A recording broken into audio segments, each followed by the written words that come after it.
A proposal to create a cancer fund to ease the disease burden is raising hope among many cancer patients. That's right, but even before that piece of legislation is tabled, medical experts are urging the government to encourage the culture of medical insurance among Kenyans. They also want the government to enhance primary health care to include cancer detection and treatment if the war against the disease, ranked third in causing fatalities, is to be won. That's right. Now, Enock Sikolia looks at what experts are saying and should be given priority.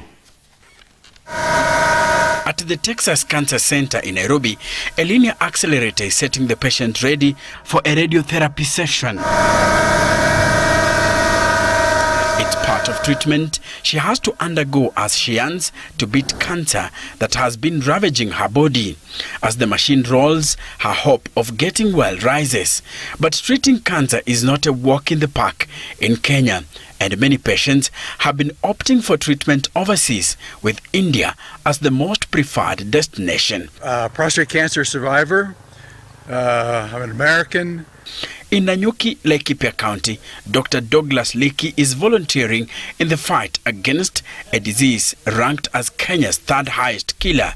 Douglas was declared free from prostate cancer, having undergone surgery at the Aga Khan Hospital and radiation treatment at the Kenya Cancer Center. We can treat cancer in Kenya. We have the facilities to do that. I was lucky because that cancer treatment was covered by insurance. That is the bottom line. Without medical insurance, the treatment is very expensive and way above the reach of most households. And that has been a big impediment to saving lives of thousands of patients suffering from cancer. And currently, the National Hospital Insurance Fund is not a comprehensive cover. There are many things a cancer patient needs and they are not covered. So apart from setting up a fund, I think we also need to encourage the culture of insurance. In Kenya, cancer treatment is becoming increasingly expensive, and only a few private hospitals are equipped to provide treatment. The average cost of treating cervical cancer, for instance, ranges between 150 shillings to 800 shillings, which is way beyond the reach of many Kenyans. That is without surgery. If one undergoes an operation, the fees then shoot up to approximately between 700,000 shillings to over 1.5 million shillings.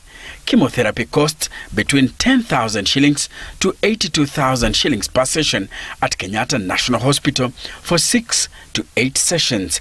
At a private health facility, the same treatment goes for between 35,000 and 500,000 shillings. A radiotherapy session at Kenyatta National Hospital goes for about 500 shillings, and the patient is supposed to have 30 continuous days of treatment or even more. It is this cost of treatment that may have pushed Laikipia County Woman Representative Catherine Waruguru to propose a legislation that, if put in place, will establish a cancer fund to help in the fight against the deadly disease. Most people cannot afford 500 shillings per day to swallow 2 tablets of cancer, for them to be in a position to ease pain na makali ya ugonjwa wa cancer. But will it be just another piece of legislation?